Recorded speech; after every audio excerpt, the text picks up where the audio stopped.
So a very disturbed and obviously broken person walks into a church on a Sunday morning, and where people have gathered to worship God, and he brutally, senselessly kills people, lots of people, including children.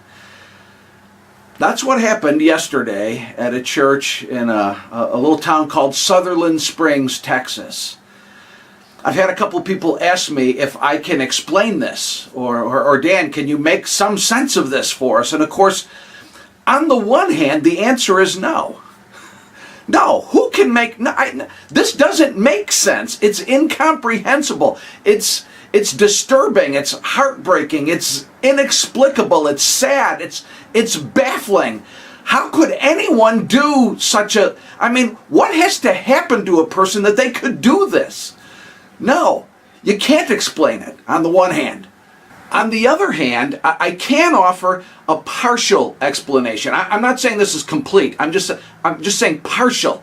Part of the explanation is that human beings have some degree, some measure of free will. I know, I understand. The free will is debated, and it's deep, and it's complicated, and theologians and philosophers. I know, I get it. It's beyond me in many respects. But I know this.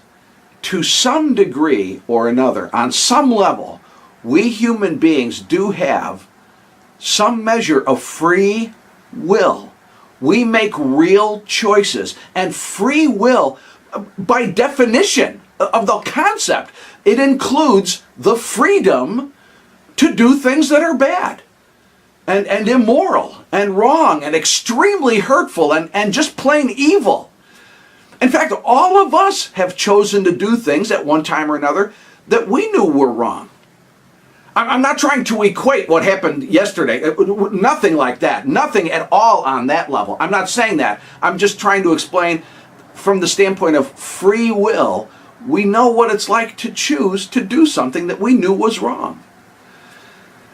That's part of, I'm not saying it's the whole explanation, that's part of the explanation for what happened. A human being, for reasons we probably will never completely understand, he chose.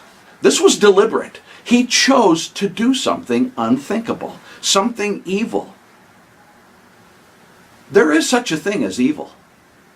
So what should we do? Well, I think it would be appropriate for us to grieve.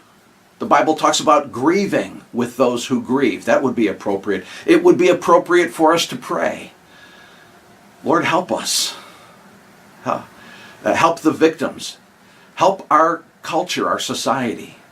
And I think it would be very helpful for all of us who are willing, for all of us to be a source of God's love and light and truth. It would be helpful for all of us to be a source of God's goodness and grace in this world. You say, well, hey, what are you doing? Are you trying to blame this on us? No, not at all.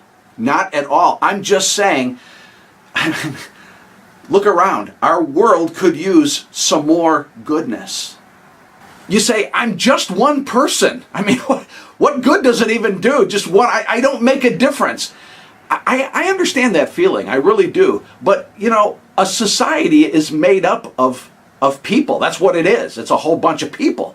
And so if a whole bunch of us people would make it our business to, on purpose, to intentionally spread God's love and light and His truth and His goodness and His grace, if we were doing that, a whole bunch of us doing that does make a difference. Hey, we know the bad exists. We get far too frequent reminders of that these days. We know that happens. And that's exactly why, can you see? That's exactly why it would be helpful for a lot of us to spread the good.